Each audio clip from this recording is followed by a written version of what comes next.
I'm here at the 8th Annual Russian Bankers Conference, and as my cameraman says, in the belly of the beast. And we're on a break right now. Behind me is a press conference that they're holding during the break. And I'll be going on right after this press conference.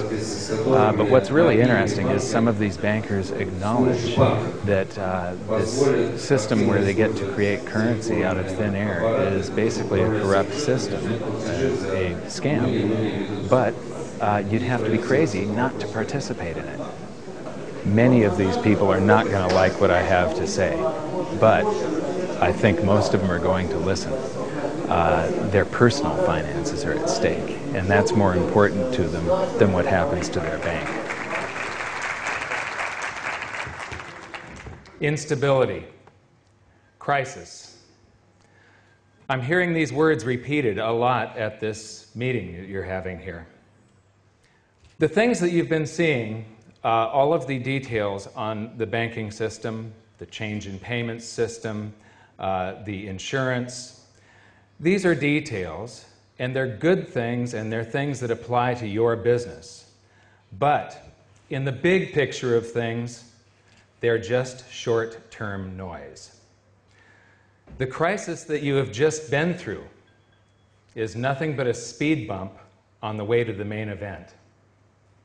The storm that is coming is going to be bigger than anything that you have ever seen. There's a dollar crisis coming. There's a big deflation coming soon. The money supply of the United States has begun to contract for the first time since the Great Depression. This deflation will cause central banks around the world to try to inflate to help stimulate the economies. This causes a giant wealth transfer.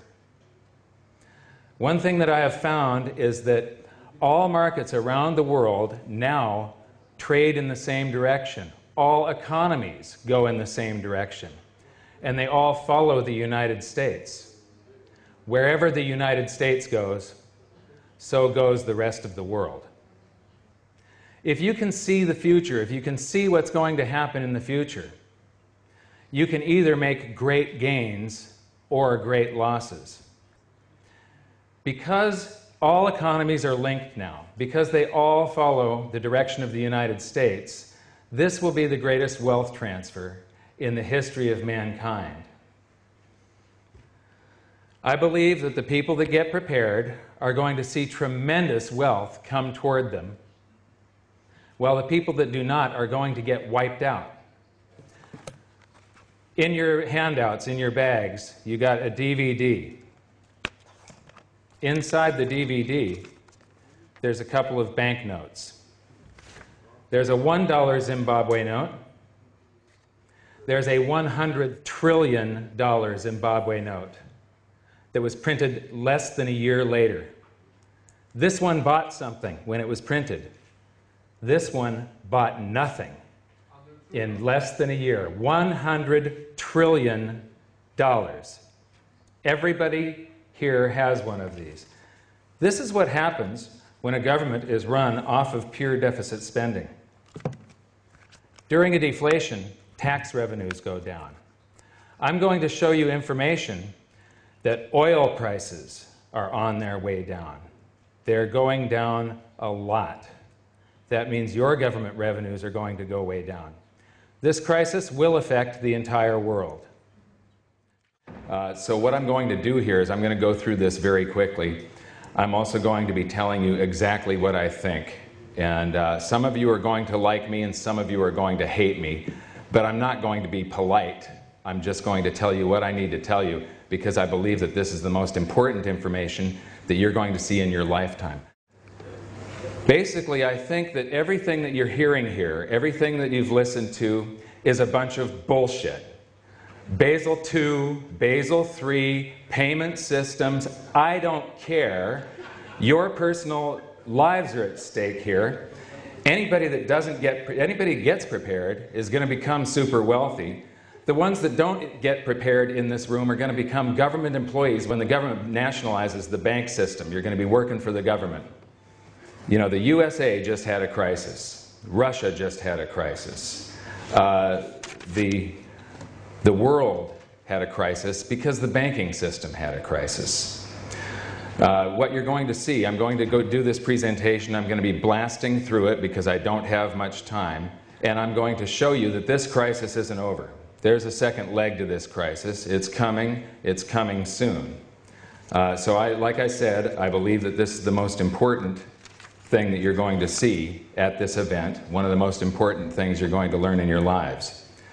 A decade ago, I started studying the economy very intensely. I wrote the best-selling book on precious metals investing, but it's really a book on monetary history, global economics, and I predicted this crisis long ago. I was giving lectures on the consequences of the real estate bubble back in 2004 and 2005. Ben Bernanke, the chairman of the Federal Reserve, said there wasn't a real estate bubble in 2007 when it was about to burst. This is an international run on precious metals right now. It's the greatest, one of the greatest bull markets in history that has gotten started. My book is now published in 6 languages. It'll be 7 in another month or so. The last go-around, it was only 10% of the world's population that could participate. This time it's everybody. Russia's monetary base, since your crisis of '98, there are 26 times more rubles, paper rubles. This is base money. Base money is the paper rubles, paper dollars. There's 26 times more in existence than in 1998. Did your population grow 26 times? I don't think so. Your population, I'm told, is shrinking. This is where inflation comes from. You guys are suffering big inflation. That's where it comes from. Prices. In the United States, we lie. The government lies about inflation statistics. So does your government. It's no surprise. They're saying that prices are only up 3 times since 2001. Your money supply, base money, is up 10 times in that same period of time. Banks create money by monetizing the private debts of businesses and individuals. That's the Federal Reserve. I know that you guys don't think that you're creating money when you create loans, but when those loans get deposited into another bank that you've created, you have created money. And then they get redeposited. Every time you write a loan, that loan is going to somebody that's going to buy something. When that seller deposits that currency in his account, there's now 2 bank balances that show money in them, not just one. And this is where most of the money supply of a country that has an advanced monetary system comes from. So I'm going to whip through this very quickly. It doesn't really matter if you understand it or not, but this is how currency is created. And what I've found is that almost nobody really knows how currency is created. In the United States, the Treasury issues a bond which is nothing but an IOU, and the primary dealers, the biggest banks, come and show up at the Treasury auctions and buy those bonds. A few of those banks are now dead. Then the Federal Reserve, through something called open market operations, will show up and either drain liquidity from the system or add liquidity to the system, and they will buy some of those bonds. When they do, they write a check from a checkbook that has nothing in it, and currency springs into existence, base money, paper dollars. Then the next month, those banks go back and show up at a Treasury auction and buy more bonds. So what ends up happening is you have this buildup of bonds at the Treasury and base money, bonds at the Federal Reserve and base money at the Treasury, and then the government will do some deficit spending, and the government employees, the soldiers, the government contractors will deposit that in the commercial banks, your banks. Now, the miracle of fractional reserve lending comes into play. You create a loan by taking a portion of that depositor's currency. I'm going to use a 10% reserve ratio as an example here because it's easy math. So somebody deposits 100 rubles. You borrow 90 of that out of their account and you loan it to somebody. And that person buys something, a house or a car or whatever. The seller then deposits that into his bank account. And so now there are 190 rubles in existence. Then that bank takes 90% of that deposit and loans them out. And now there are 271 rubles in existence. And this process repeats and repeats, and under a 10% reserve ratio, it's possible. You wouldn't do this because you wouldn't push your balance sheets right to the edge, because you could get shut down. But if you go right out to the reserve ratio, and the reserve ratio is 10%, $100 rubles can create 1,000 by you guys. So that's it. That's the currency supply. It's a couple of bucks that was whipped up in this scam here, I call it, where they swap IOUs. A bond is an IOU. Loan me $1 trillion, I promise to pay you back $2 trillion in 30 years. A check is an IOU. Here's my check. You can go to the bank and pick up cash. So they swap IOUs, currency springs into existence. You guys get to magnify it, and you guys get to get rich off of this system, so it's really a good system for you. This system does transfer wealth from the population to the government and the banking system continually. So it's the whole currency system is a couple of bucks whipped up by that system, and then a bunch of numbers that you guys type into your computers when you create loans. It's just credits and debits on the books. In the United States, we pay a lot of income tax. I know that you guys don't here. Most of your government income comes from oil. I'm going to show you that oil is going to crash, prices are going to go down, you're going to have a really severe crisis here. The crisis is going to start in the United States, though. But anyway, in the United States, we have to work for some of that currency supply so that we can save it up so that we can pay tax.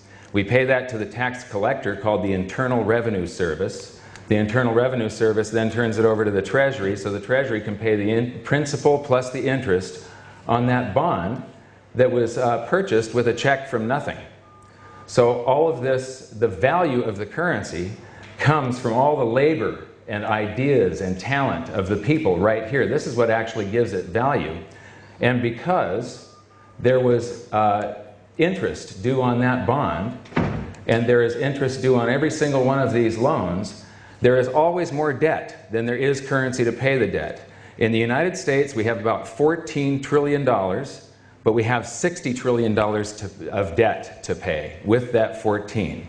It's impossible. This system cannot go on forever. It's eventually finite. Eventually, interest will start outstripping the amount that you're borrowing into existence every month, and the thing just goes into a hyperinflation eventually.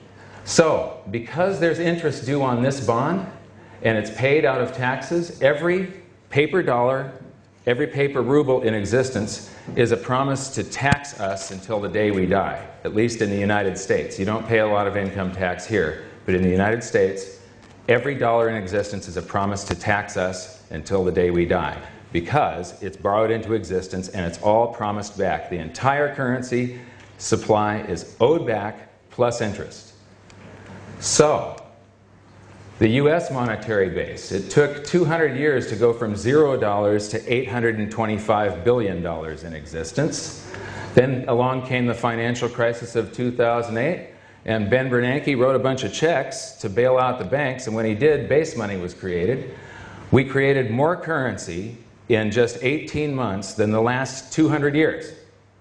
Do you think that's a good thing? I don't.